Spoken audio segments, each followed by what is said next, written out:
Napapansin mo ba na kahit maayos naman ang mga gamit mo sa bahay, parang may kulang pa rin?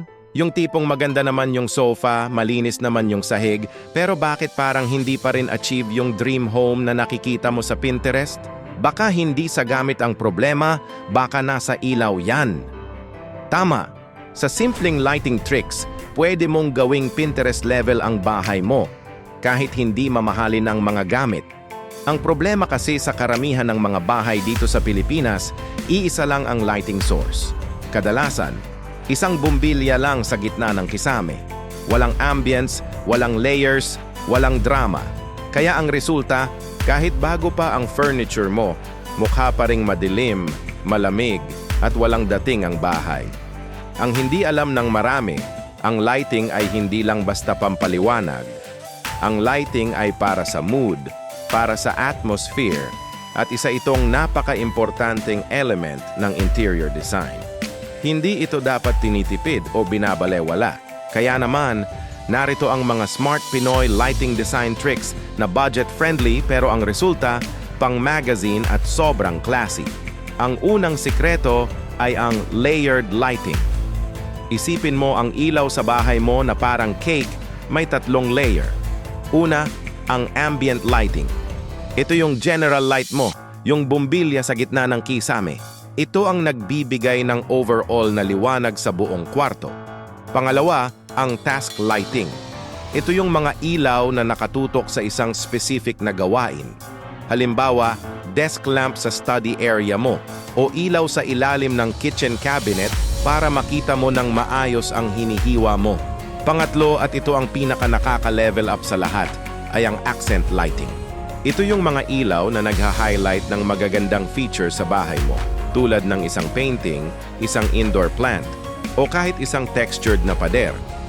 Ang kombinasyon ng tatlong ito ang nagbibigay ng depth, character, at mood sa bawat space.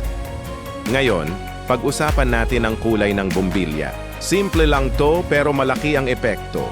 Para sa sala, dining area at mga kwarto, mga lugar kung saan ka nagre-relax, gumamit ka ng warm white bulbs. Yung medyo yellowish ang kulay. Ito kasi ay nagbibigay ng cozy, inviting, at relaxing na pakiramdam. Iwasan yung sobrang puti or cool white sa mga lugar na to dahil minsan nagmumukha itong parang hospital or opisina, masyadong matapang at hindi nakaka-relax. Itabi mo ang cool white para sa kusina, banyo, o garahe kung saan kailangan mo ng mas maliwanag at alertong environment. Pangatlong trick, at paborito ko to dahil sobrang mura pero ang epekto, wow! Gumamit ka ng LED strip lights. Mabibili mo to online o sa hardware sa murang halaga. Idikit mo to sa mga hidden spots tulad ng likod ng TV, sa ilalim ng floating shelves, sa loob ng cove ceiling, sa ilalim ng kitchen cabinets, o kahit sa likod ng headboard ng kama mo. Agad-agad, magkakaroon ng wow factor at social na dating ang space mo. Parang hotel ang feeling. Pang-apat, huwag mong i-underestimate ang power ng table lamps o floor lamps. Hindi lang to pampaliwanag, pang-dekorasyon din ito.